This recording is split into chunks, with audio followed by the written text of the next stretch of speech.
think of his Leela, how he lifted the Govardhan hill. And we know the pastime, most of us, are familiar with the pastimes anyway. But let's go dive into the Leela again one more time. Are you ready for this? Yes. I'm going to do a little bhajan, Jai Radha Madhav, and after that I will read the Krishna book. Okay. Jai Radha Madhava, Jaya Kunj Bihari. You can repeat after me. Jaya Radha Madhava, Jaya Kunj Bihari. Jaya Radha Madhava, Jaya Kunj Bihari. Jaya Radha Madhava, Jaya Kunj Bihari. Jaya Gopi Jana Vallabha, Jaya Girivaradhari. Jaya Girivaradhari. Jaya Gopi Jana Vallabha, Jaya Girivaradhari. Jaya Girivaradhari. Jaya Radha Madhava, Jaya Girivardhari. Yashodanandana Braj Janaranjana, Yashodanandana Braj Janaranjana, Yashodanandana Braj Janaranjana. Yamuna Tira Vanchari, Yamuna Tira Vanchari. Jaya Radha Madhava, Jaya Kunj Bihari. Jaya Radha Madhava, Jaya Kunj Bihari. Yashodanandana Braj Janaranjana, Yashodanandana Braj Janaranjana. Yamuna Tira Vanchari, Yamuna Tira Vanchari. Jaya Radha Madhava, Jaya Kunj Bihari. Jaya Radha Madhava, Jaya Kunj Bihari.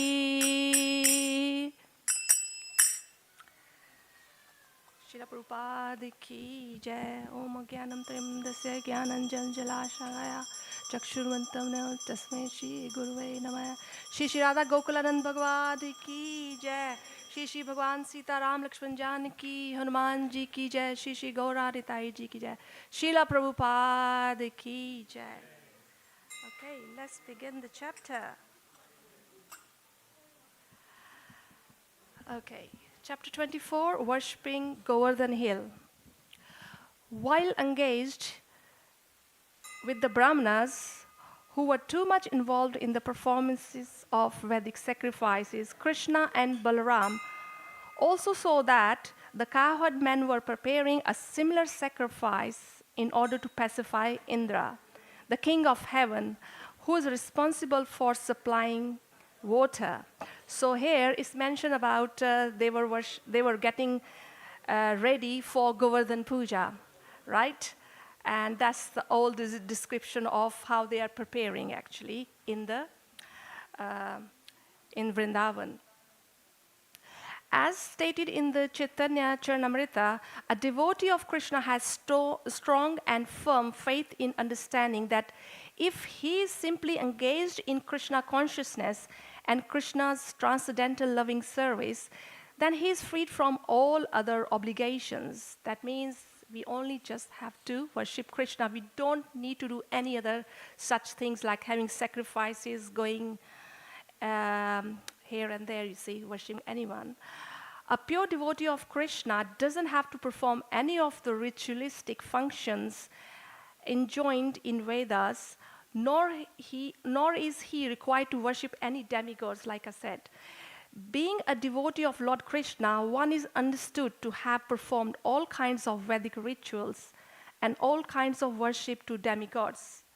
One does not develop devotional service for Krishna by performing the Vedic ritualistic ceremonies or worshiping the demigods, but it should be understood that one who is engaged fully in the service of the Lord has already fulfilled all the Vedic injunctions. That's here it means that we do not need to do worship of any other demigods.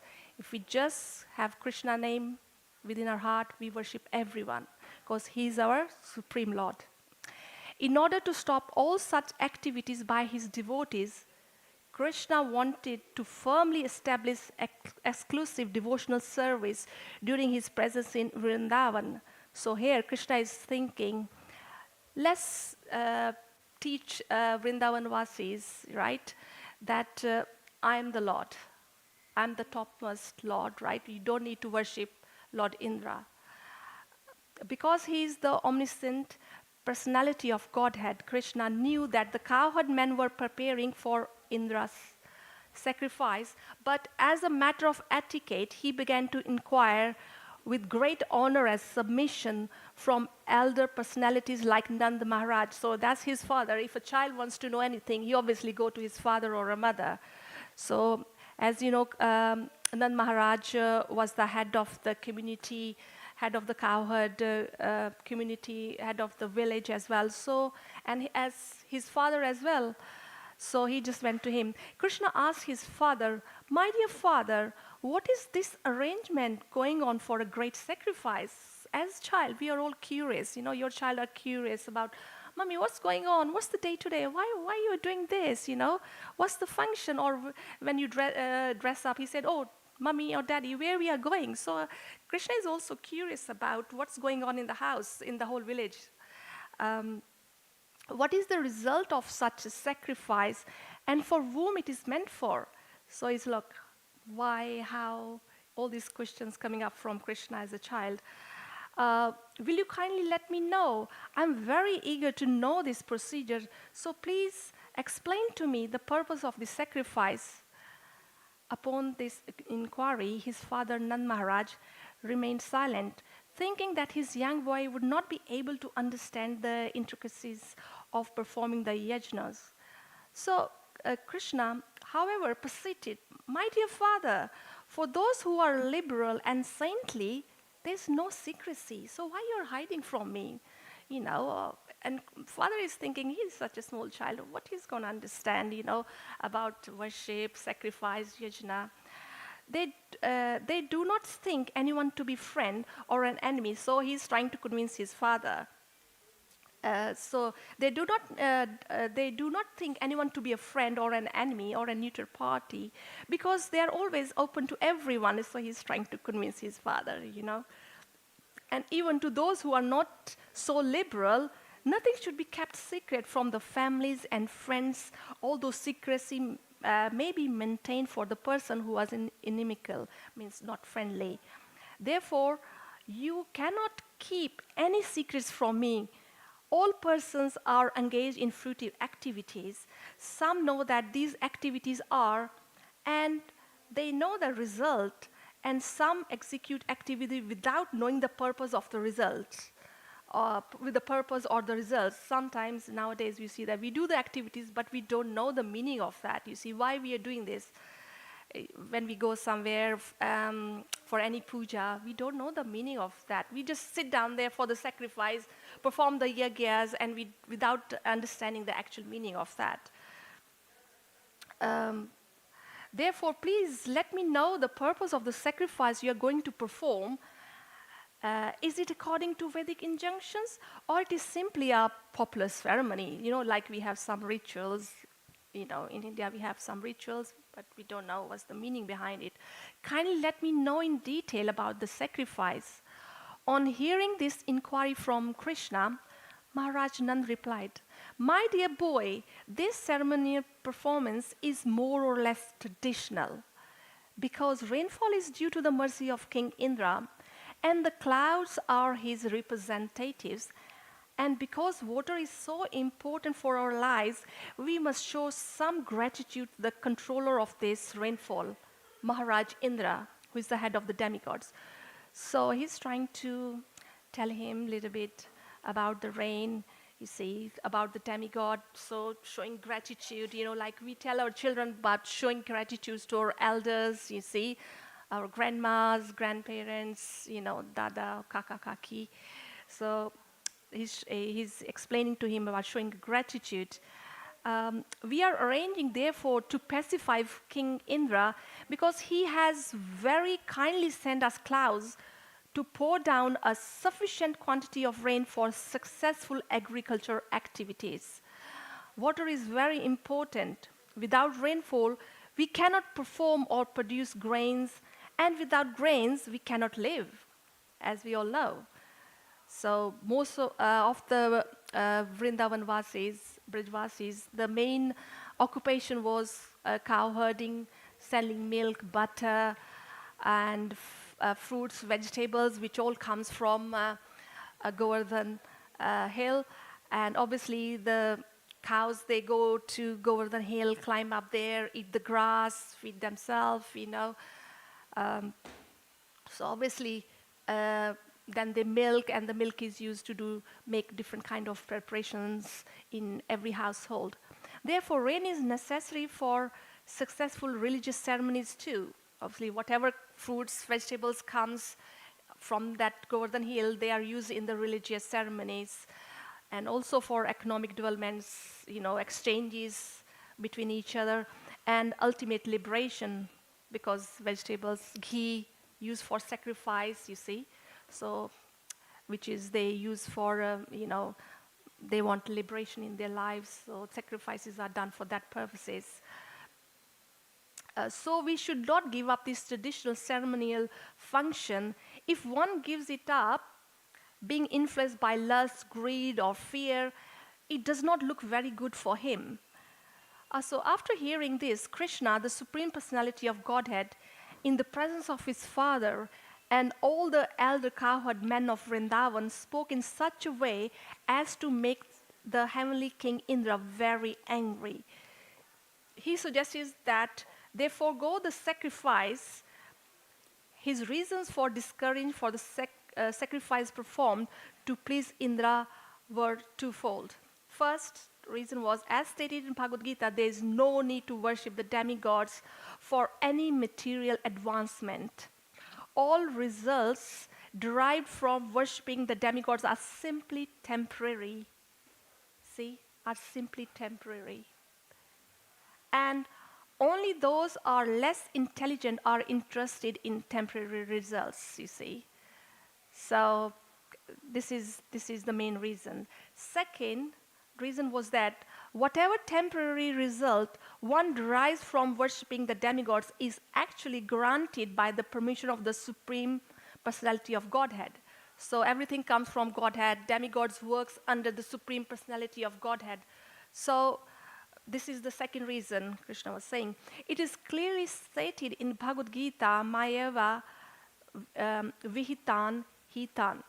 Whatever benefit is supposed to be derived from the demigods is actually bestowed by the Supreme Personality of Godhead.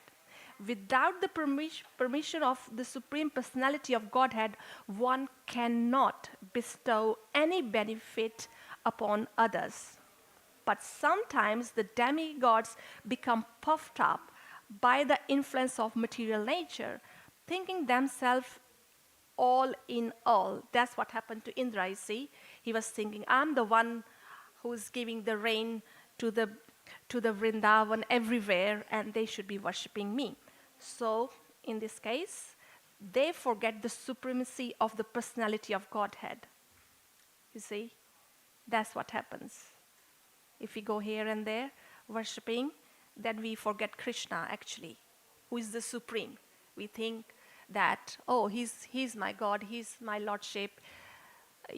But we should know that only Krishna is the supreme personality of God. He is the God.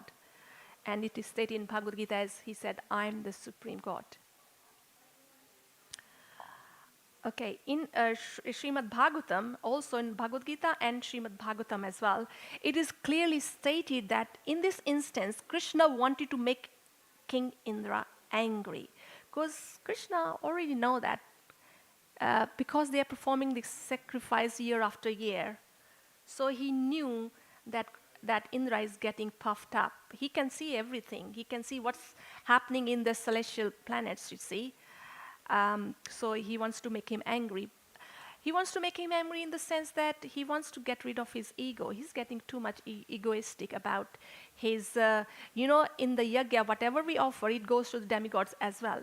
Unka bhag hota hai, little bits. All the demigods, they get their shares as well.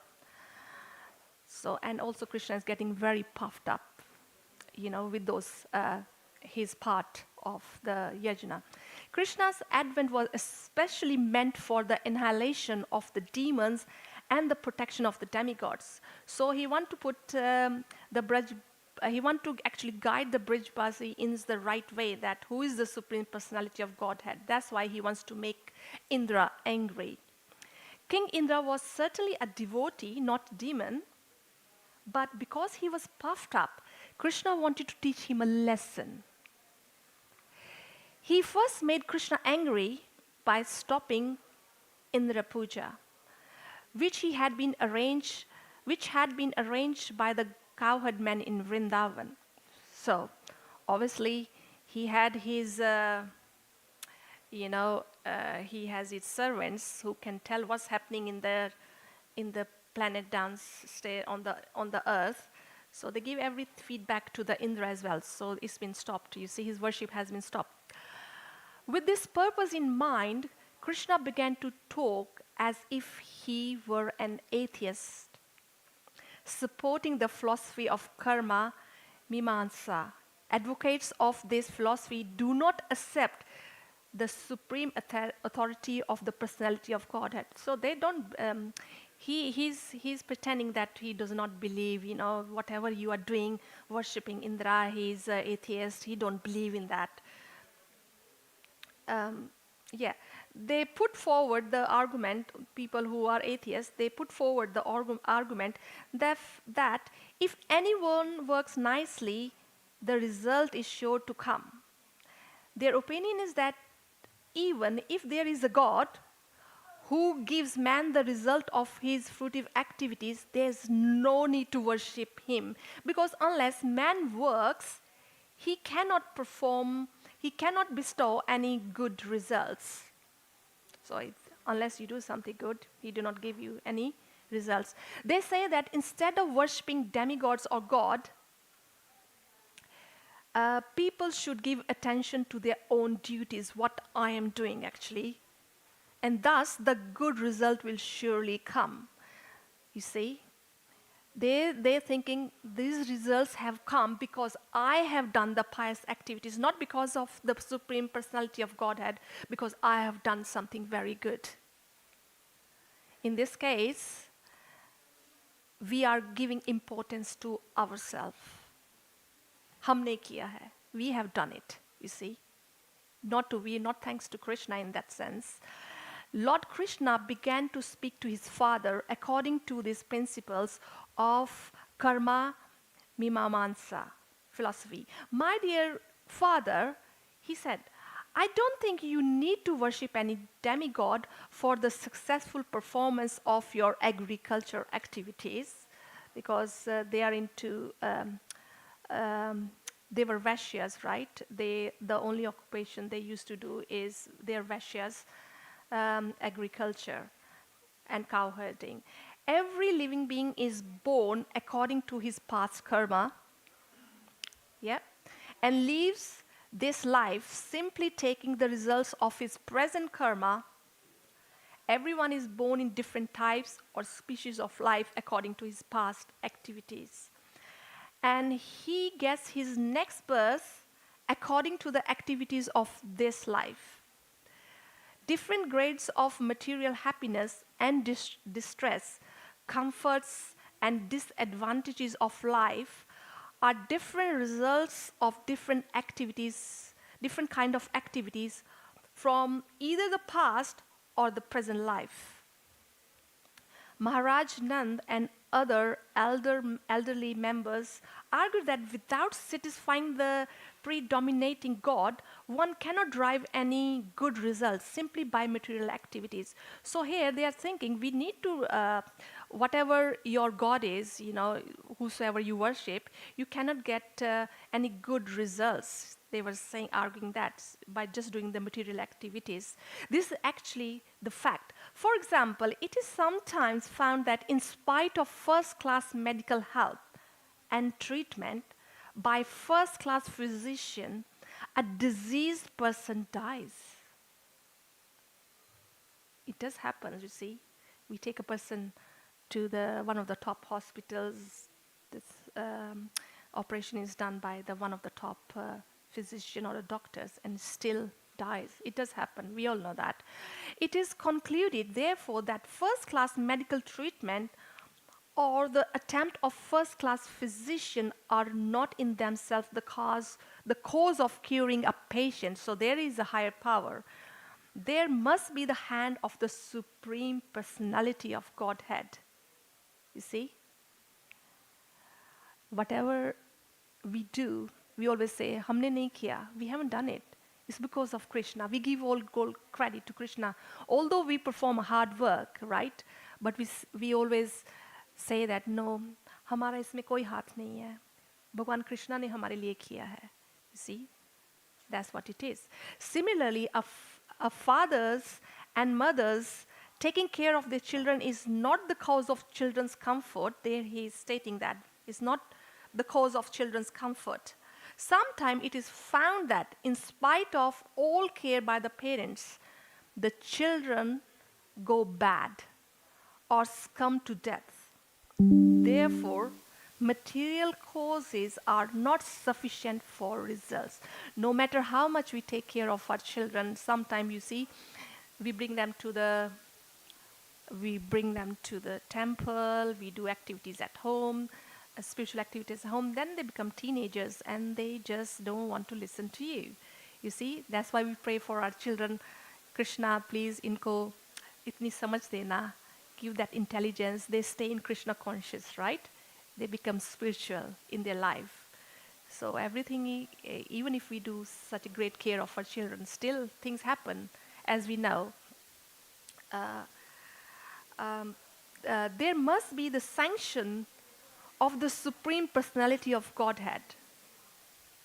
उसमें भगवान का हाथ होता है. हर एक चीज में भगवान का हाथ होता है. Nanda Maharaj therefore advocated that in order to get good results for agriculture activities, they must satisfy Indra, the superintending deities of the rain supply. Lord Krishna nullified this argument, saying that the demigods give results only to the person who have executed their prescribed duties. The demigods cannot give any good results to the person who has not executed the prescribed duties. Therefore, demigods are dependent on the execution of duties and are not absolute in awarding good results to anyone. So why should one care about them? My dear father, Lord Krishna said, there is no need to worship the demigod Indra. Everyone has to achieve the result of his own work. We can actually see that one becomes busy according to the natural tendency of his work.